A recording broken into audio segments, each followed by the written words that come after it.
Well, for the latest on the mop-up operation in KwaZulu-Natal, we cross back to our reporter Nozintombi Miya, who's been there for us all morning, and she's at the moment in Umlazi near Durban, and there's been looting overnight as well of some of the stores following the flooding and devastation that was caused by that.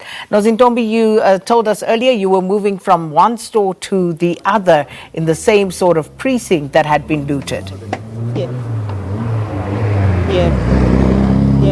Yeah, you're quite right, Sakina. We were at the Boxer store that was looted overnight, and on our way towards the U Safe, we happened upon a group of people or community here at Umlazi H section who have been queuing. They say they've been queuing here for more than 2 hours just to try and get water.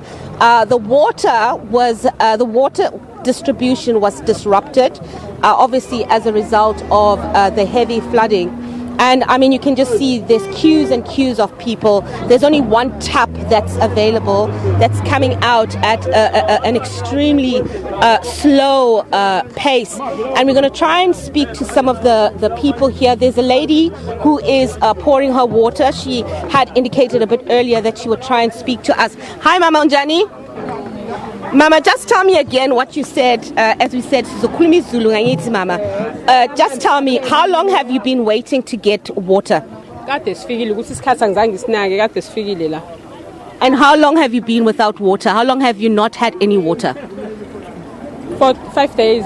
For 5 days? Yes. So what have you been using? For 5 days you haven't had water. What have you been using? But this must be frustrating for you. It must be absolutely frustrating. So what help do you think needs to happen? Do you think there needs to be water tankers? Because this tap, as I see it, it's taking at least 10 minutes just for it to fill up. What help do you need as a community? Have you spoken to your local councillor? Has your local councillor come here to speak to you guys, address you guys, anything? Absolutely nothing. And this must make you very angry because you look very unhappy right now. I think all right. Yeah. I think all right. So Sakina, we're going to try and, thank you so much, Mama. We're going to try and speak to more people. I'm just going to make my way down this queue. I mean, it's young children. The schools are closed because there's no water in the schools. I mean, it's young girls that you can see standing in the queue. They've got trolleys. Some of these entrepreneurial kids have got trolleys here that have got buckets. Baba, how are you?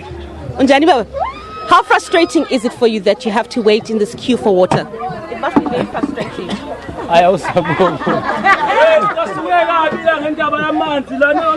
We're going to move towards the gentleman there that's speaking. Come towards me. What's up? Come on. What's up? Anyway, as you can see, there's that little bit of chaos. But, I mean, you can see from here that this is a queue. And this is what we're seeing as we're driving street to street. We're seeing children who are not in school because they're waiting to get access to water containers. Schools have been closed. I mean, there's no sign of community leaders. There's no sign of local leadership. We're seeing aunties, we're seeing grandparents coming here with buckets, waiting for an hour, 2 hours, hoping to get an opportunity to get access to the water taps that are there. And you saw with the tap that was there's only one tap, and it's taking almost 10 minutes just for the tap to fill a 5-liter bucket. I mean, this is absolutely, it's a very difficult situation.